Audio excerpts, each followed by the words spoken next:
I studied in mathematics. Maybe you guys will get it in dynamics, I don't know. But I think it should have been in some mathematics class. So let's start today, and we start from, okay, please roll on.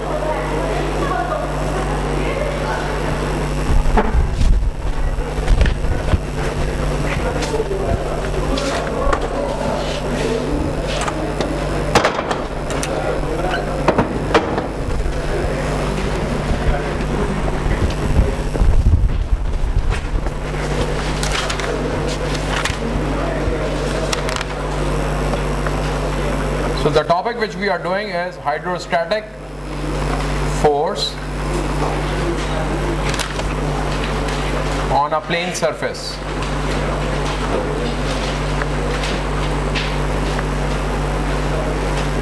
We had already started it, and the point was that if there is any surface,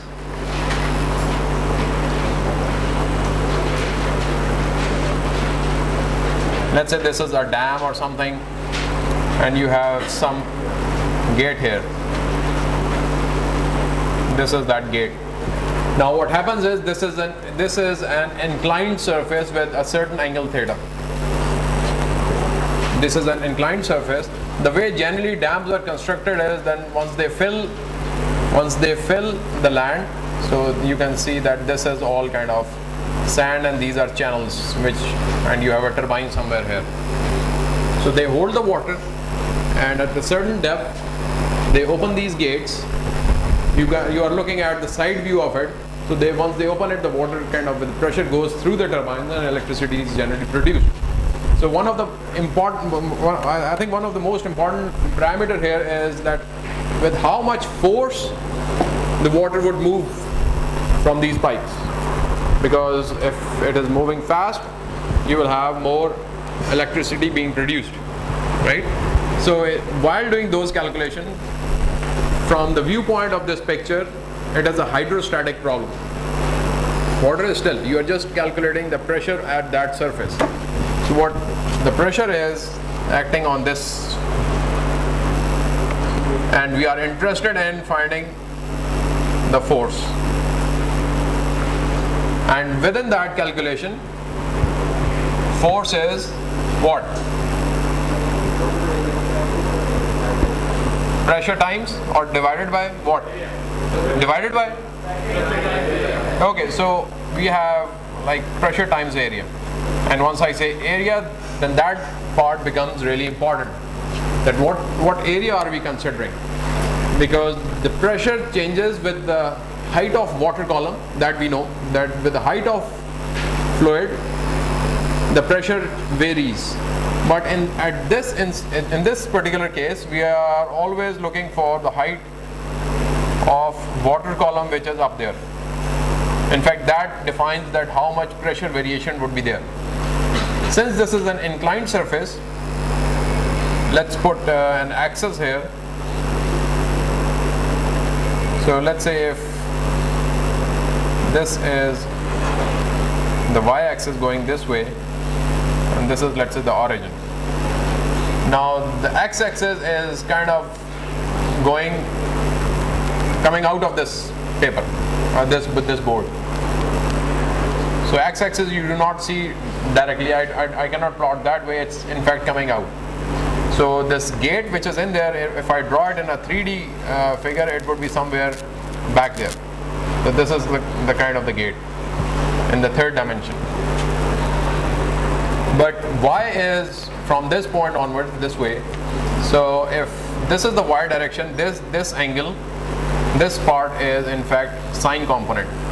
If this is theta and this is y, so the sine theta component defines the height. This is a sine theta component, simple geometry.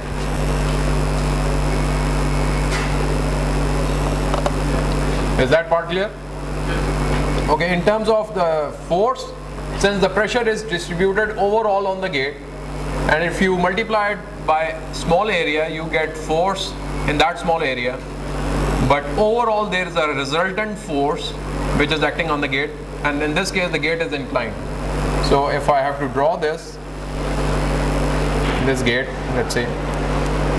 So the resultant, there are forces acting everywhere, but the resultant force is something like this. We call that as Fr.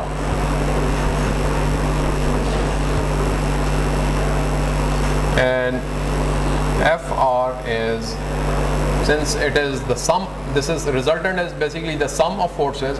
So the sum we say by integral sign, and what we have is gamma h dA. This is integrated over this area. Now what is gamma h? Gamma h is an expression coming from the definition of pressure. And we said that pressure varies linearly in incompressible flows going from top till bottom. So even if the surface is inclined, the pressure felt by this point with which I am holding, it is the water column which is vertical. It's not the water column which is inclined. It is the water column directly above that point. So we are interested in H rather than Y. Why is this? Why is this one? But we are interested in H, this side. And in this expression, we can, if we Fr is, it is gamma, and what should I put? Y of sine theta, and dA is already there as that one.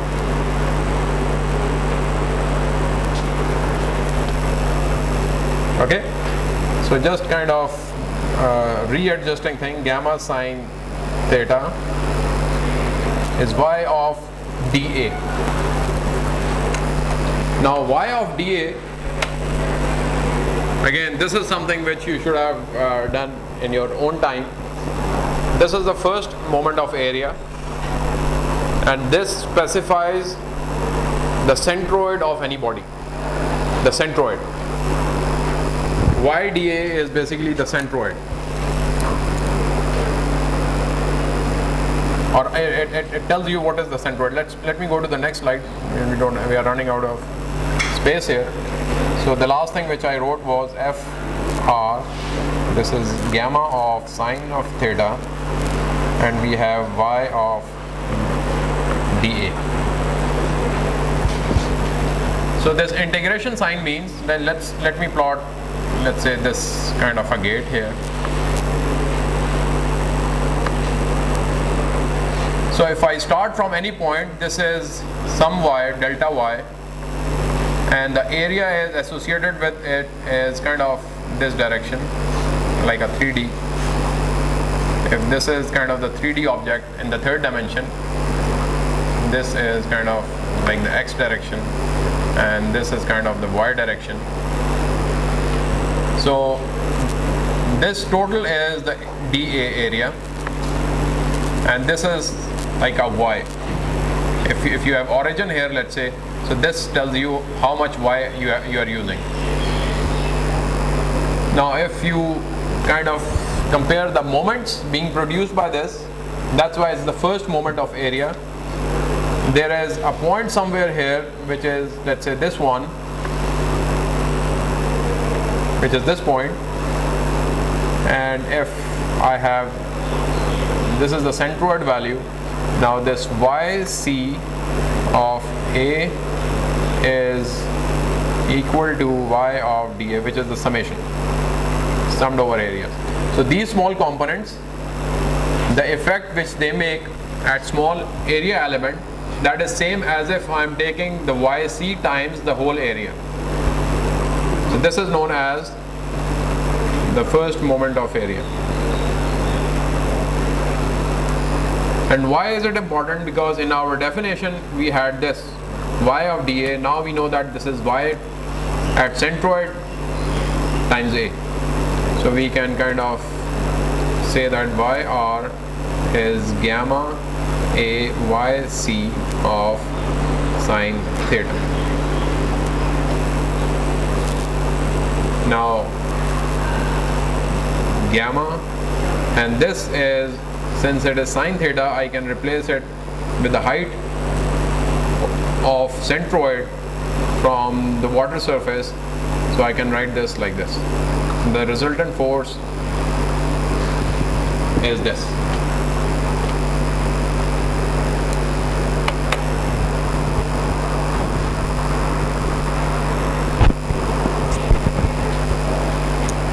Okay, this is the resultant force. The resultant force. Is force a vector or a scalar?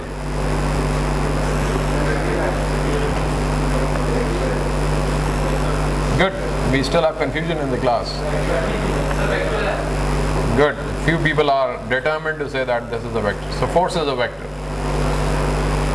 Question? Okay. So if it is a vector, there are two things associated with it. One is the magnitude, and the other thing is the direction. So the magnitude is this one. This is the force magnitude. But where does this force occur? So let's do that.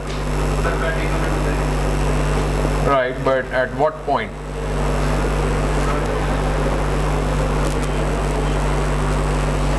So this is kind of the dam thingy, and we have kind of this as the gate. So somewhere here this was the centroid. So this FR, which was gamma HC of A, this does not occur at the centroid. Intuitively, people would think that this may occur at centroid, but this surface is inclined. So the pressure here is very different from the pressure here. And since this is inclined as well, the way pressure varies, what happens is that there is another point where this FR acts at a point which is known as center of pressure. And why is it? Let's do a problem, a simpler problem.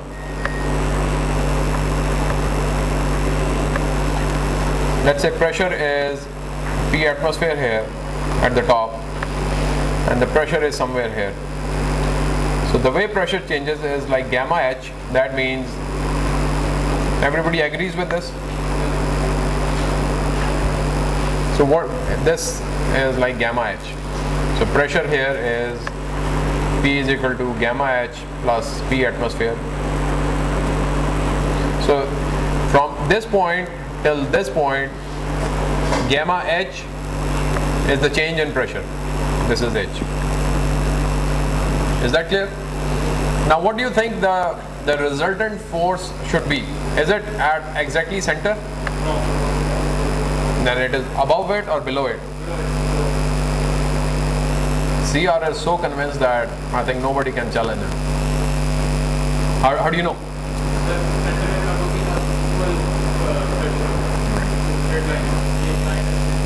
Okay, equal. Is it possible to have equal pressure? Right.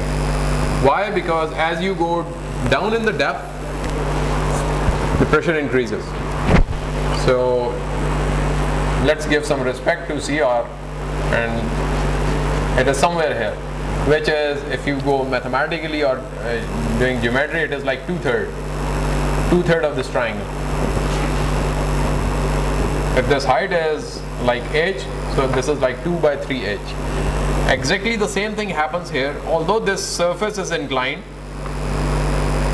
but using the same analogy, it will not act at the center or the centroid, it will act below it. So somewhere here, that's the point where the force will be acting. But how do we find this point is a big question mark, and this would make a very interesting question maybe in the next quiz or in the test number 1, which is at the end of this month. When is the exam week? 31st. So we have a couple of weeks. I'll ask the TA that to cover a few problems from this as well. So how many problems did you do last time? 3? What was manometer or something else? You're done with manometers?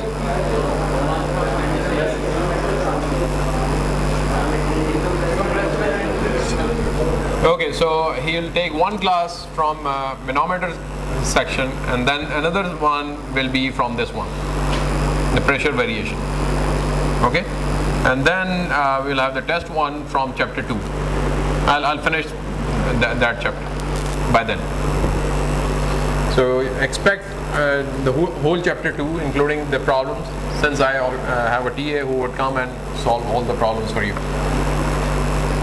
Okay, so make sure that you understand the concept. The book, I think, is full of questions. It's humanly impossible, I guess, to if you can do all of them, but if you get the concept, that is more important. So far so good?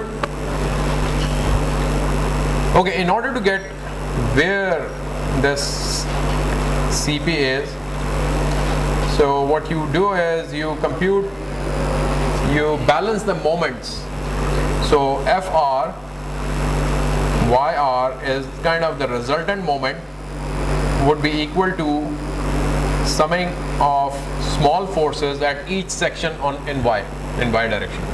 DF is the small force, let's say, acting here, then another Y. So the final resultant, or the final moment resultant, would be FR times YR.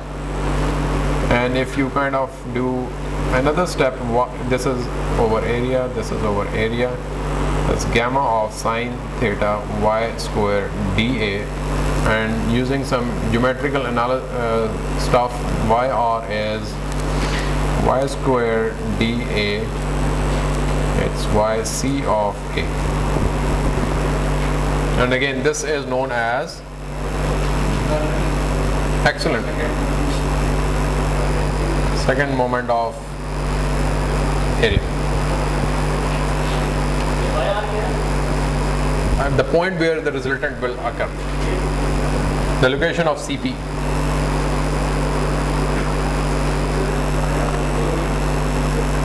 Okay, since FR is gamma A y c sine theta, previous?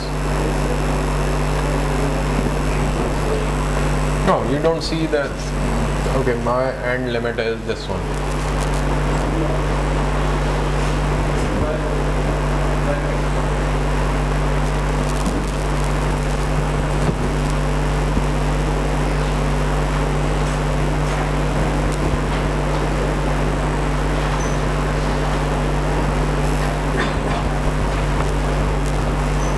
Done?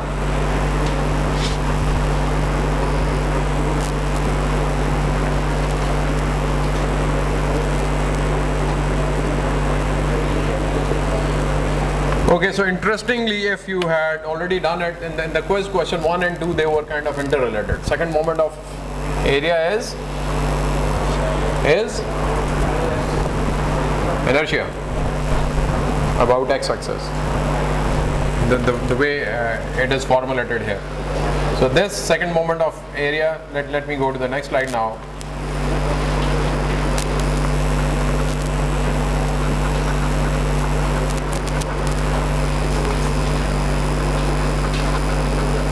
The second moment of area is moment of inertia Ix.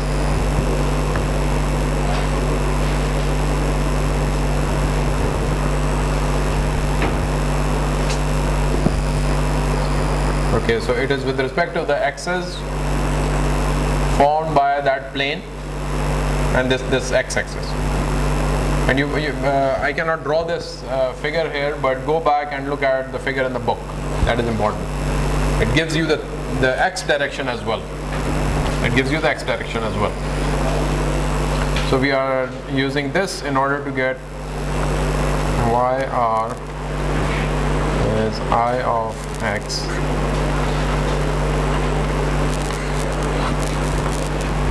So this is the point which we are interested in. This is the moment of this is the point at where CP is, center of pressure. So your resultant force acts on this point. It does not act at the centroid. It acts at this point, y of r, y sub r. right?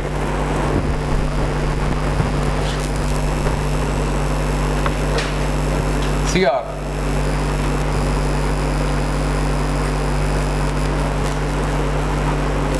If there is a class waiting, tell them this is reserved for the next class as well. This is till 12:40. So they should talk to somebody to reschedule their class. Is there a class waiting outside?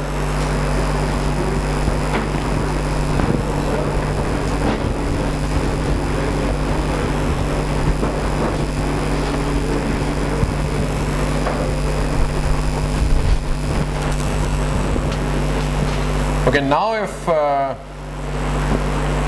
from the parallel axis theorem, this YR is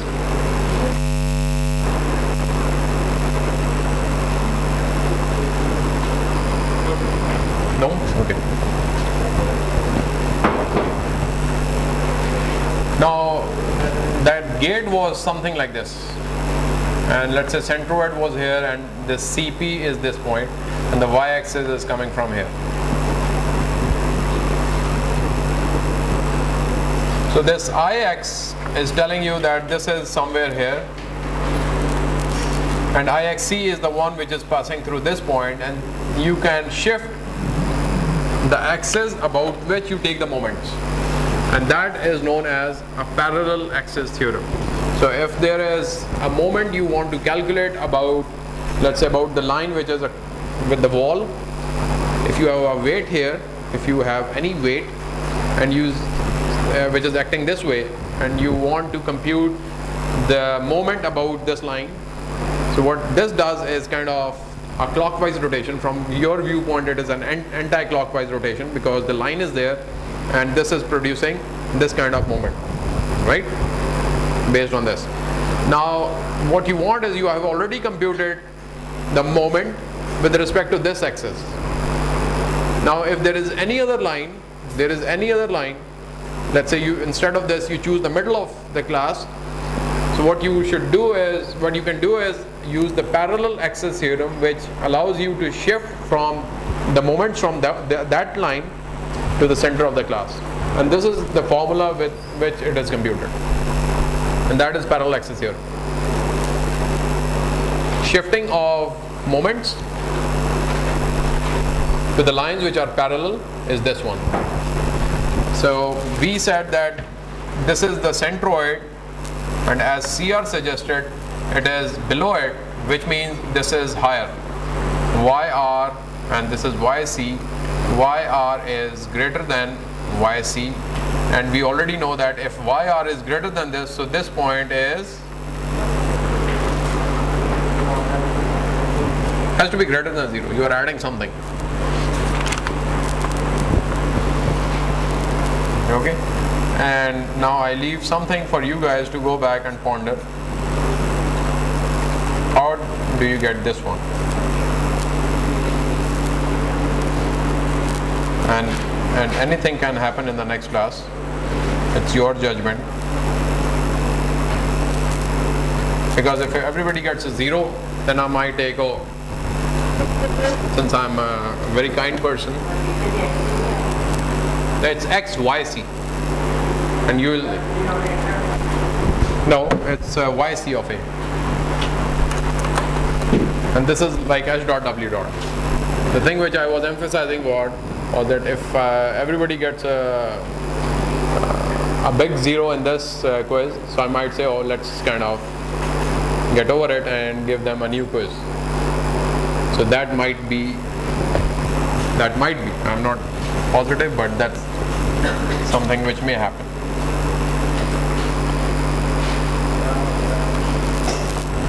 And of course now there are few problems associated with it which will be covered later on, but let's go and talk of a term which is known as pressure prism. And in fact this one is much easier to understand, because if this is the datum,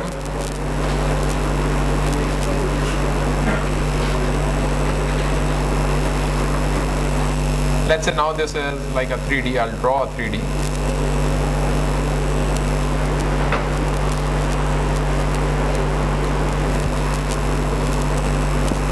This is a solid line, and this is kind of the water surface here on the top. The waves are kind of coming in,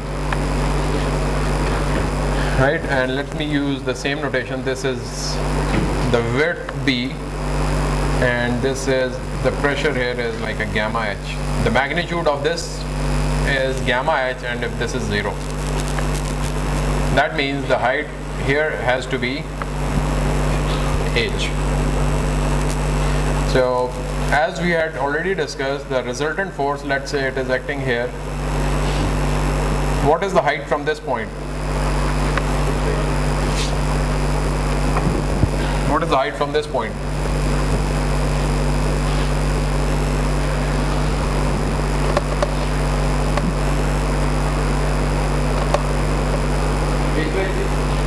Right.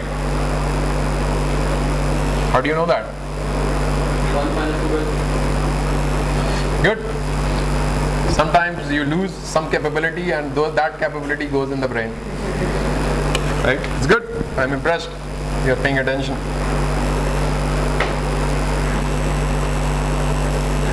Otherwise, sportsmen are always kind of.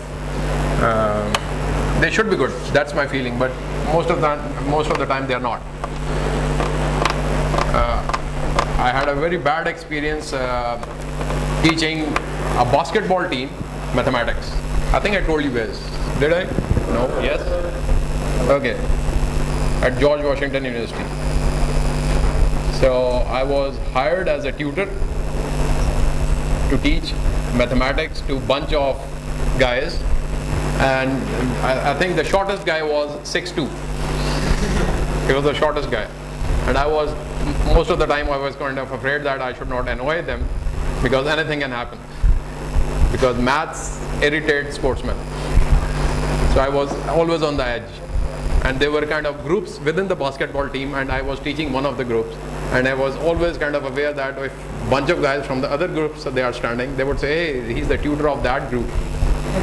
So I had no capability to defend myself there, so I was very careful. But the point was for them to understand mathematical concept. It was killer for them, and I struggled. Then they were like second year engineering kind of stuff they were doing, or some other branch. So 4x plus 3 equals 5. Let's say this is a problem. So it would take, it took me like a month or so to make them understand that once this 3 goes there, it becomes negative. That dumb kind of students. Really, it's the level they attain at high school. I think our students, they do it in 8th grade.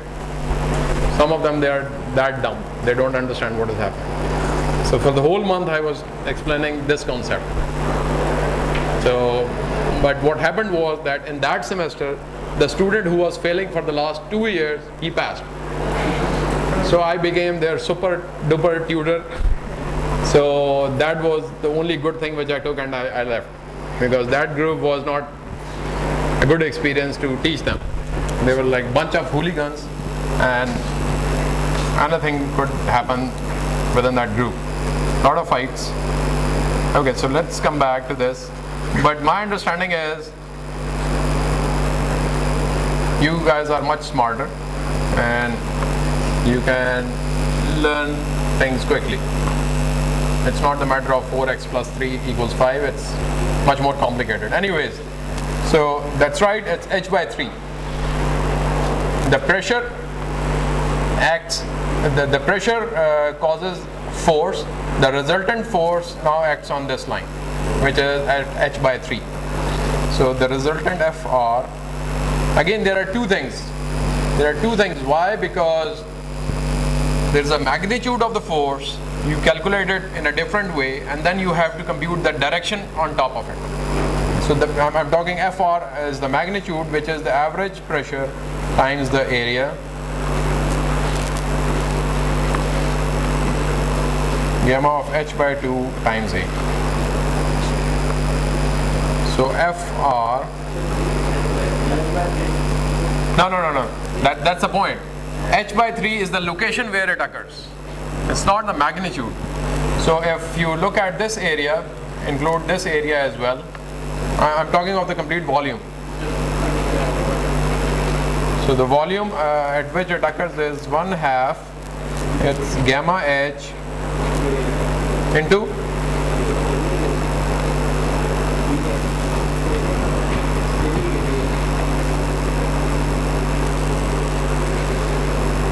same thing, right? So this volume,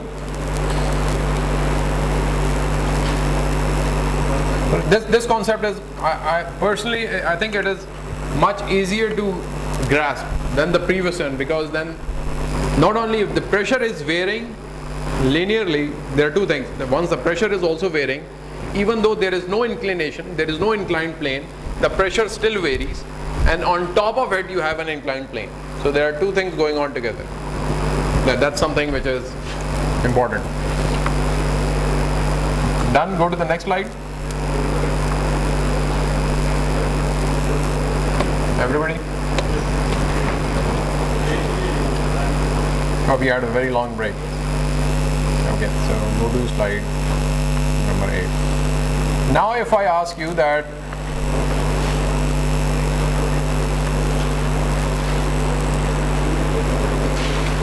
let's say this is the surface of the dam,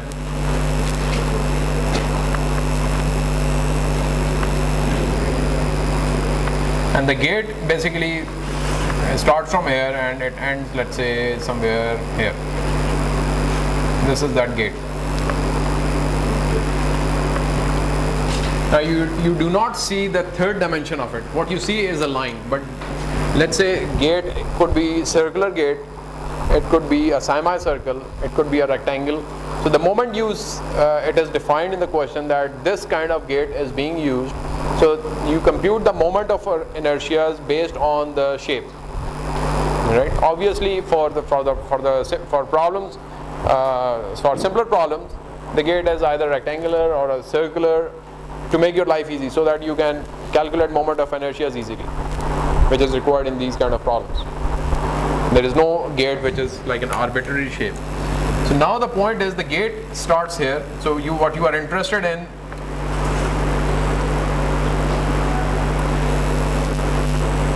is the pressure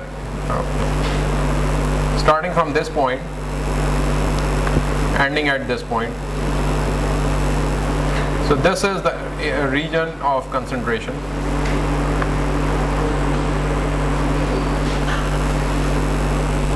This is this. And now since this is going to be like a summation sign, what you can do is, for simplicity, you can consider this as one area where the pressure does not change, and you can consider this as another area where the pressure is again triangular. You can use the theory which we have done before, that the pressure varies from this point to this point linearly, and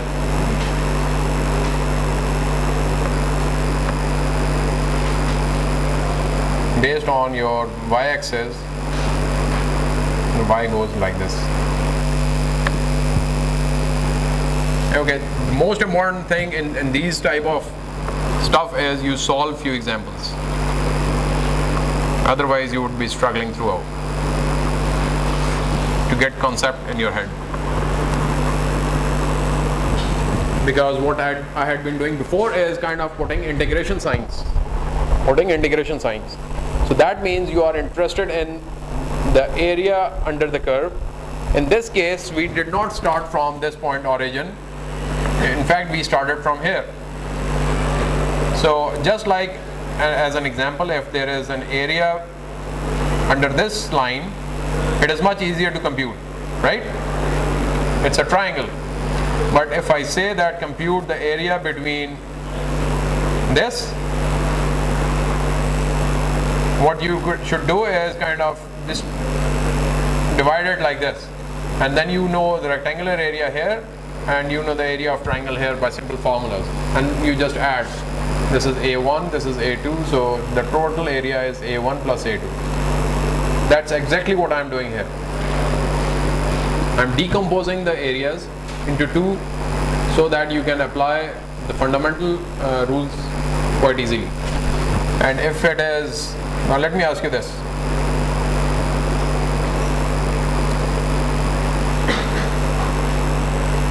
Let's go red this time. So if this is the area, see red. If this is the area, where should the force should act? Exactly at the center, right? So if this is the triangle, now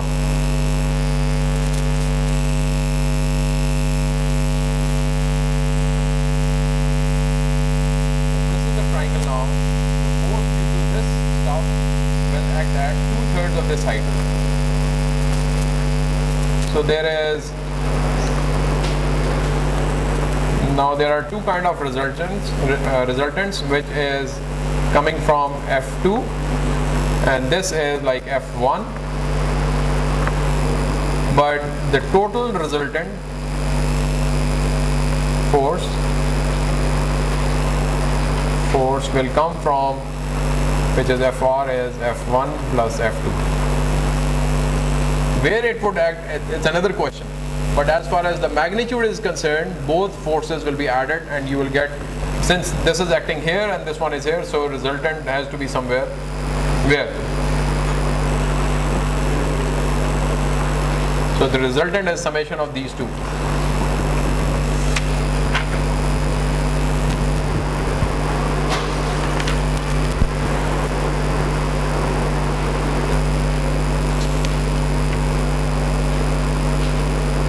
So far so good?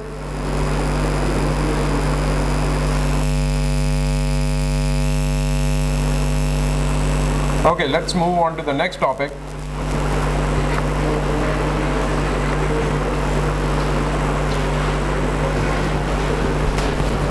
Does it ring any bell? Which kind of guy comes in mind? Right. Excellent.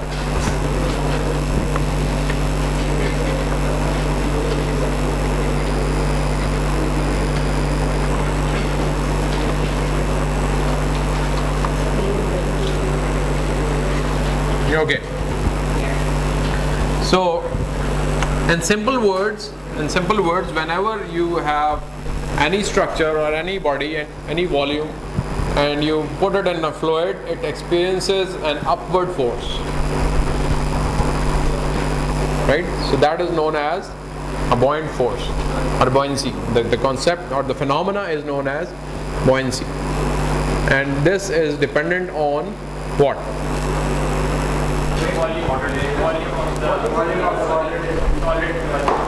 Okay, the volume displaced by that body.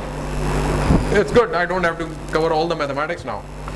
So I'll okay, go over it. It's good. So the buoyant force is gamma times the volume. Why gamma? Because if you immerse the body in, let's say, mercury, you would get a different force. If you immerse it in water, it would be a different force. If you immerse it in air, what happens?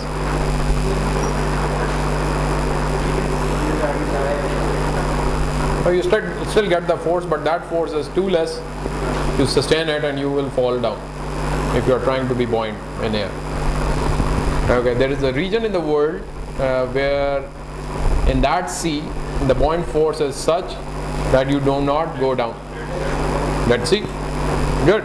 Anybody knows the history of that?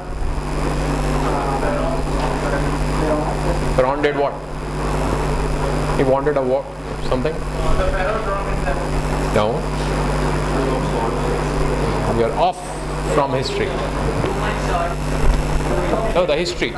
That salt is there. There is a reason there. History.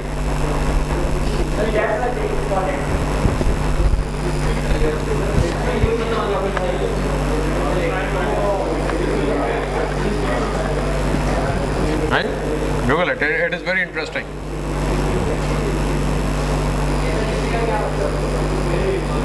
How was it formed?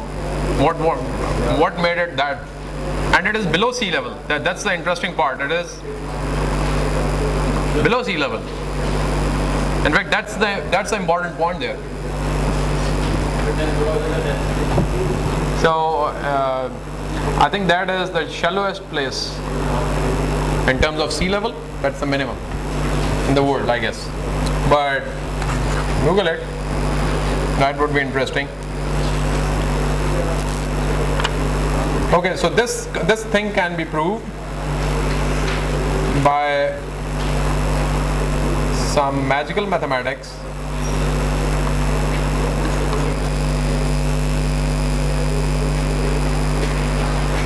Means just putting words here and there, number crunching. So if this is, or if there is any arbitrary body, so you can find the force which is acting on it. What is magical? Oh, thought process kind of. This is the body. If this is the volume, it displaces. There is some other water. So this is like an H dot W dot. I want you guys to go and back and open something which is known as a book, right? So another H dot W dot, and beware, something can go wrong next time.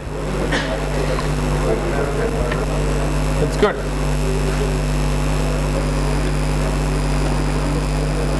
Okay, another concept which is discussed, I think it is more important to basically get the concept here. Stability.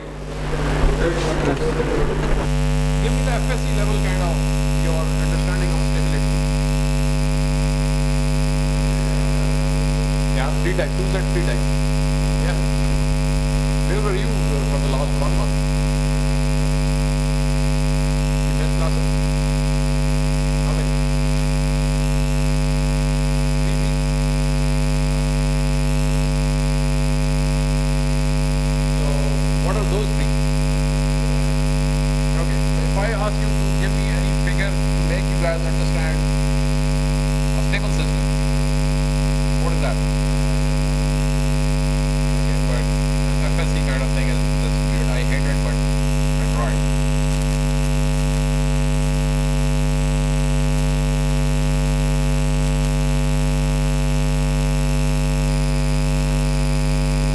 So if you kind of move it, perturb it, everybody understand the word this? That means disturb it.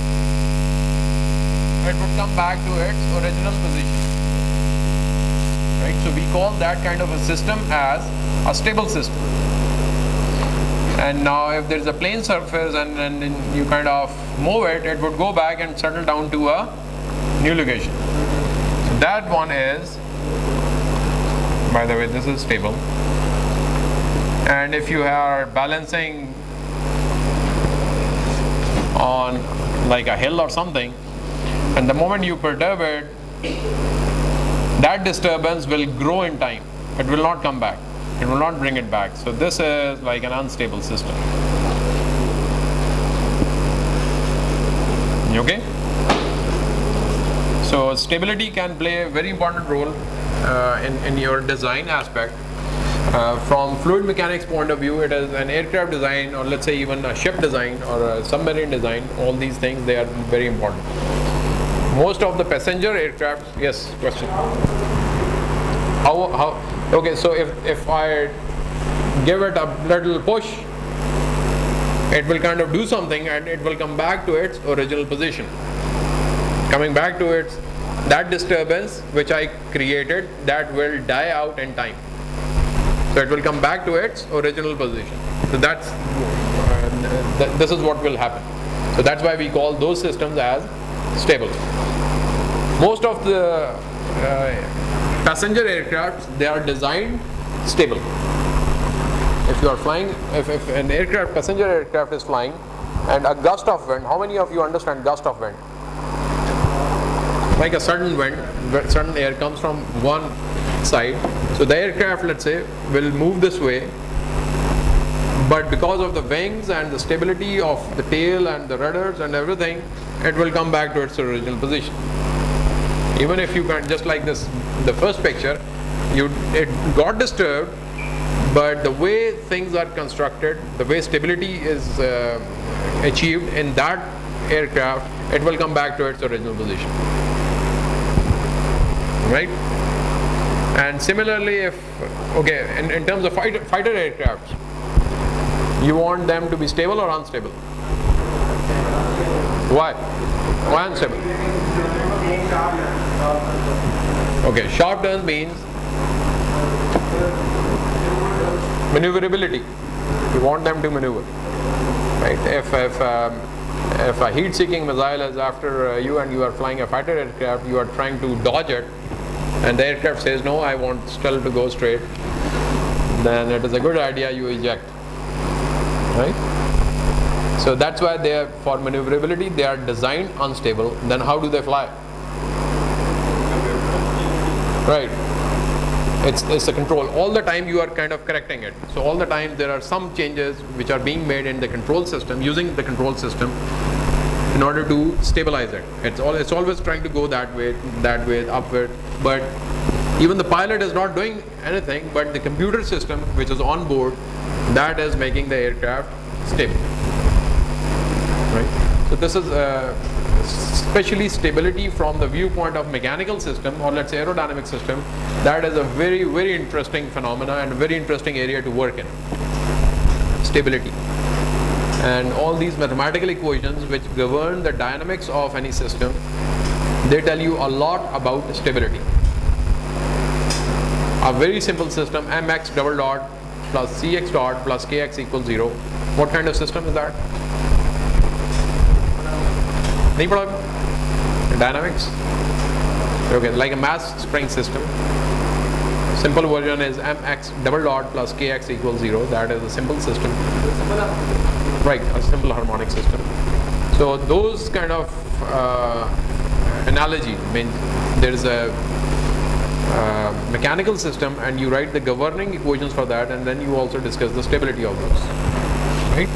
And from fluid mechanics point of view, let's say if there is this structure, and let's say this is CG. What is CG? Okay, so which is somewhere here, and hold on guys, this is the buoyant force. So who is interested in time? Nobody? Interesting.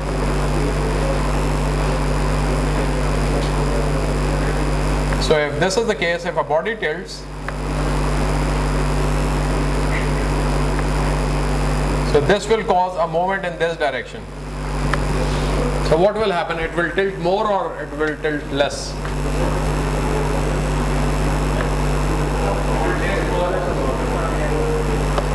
So this will make it unstable. That is why the place where you put your CG is very important, because of this small distance will cause a small movement and it will tilt. Yeah, it's stable. Nothing is happening. Right? The line of action of force is exactly passing through the center. So generally the moment is F times R or D. If D is 0, the moment is 0. Right? Okay, so with this, I think we have covered enough, but we'll practice more on some problems. And this chapter 2, especially the later part of chapter 2, is all about numericals, solving some key problems to understand those concepts. So I'll see you next time, right? And we'll go over some problems, and then we will finish off this chapter. Yeah. Okay, see you guys.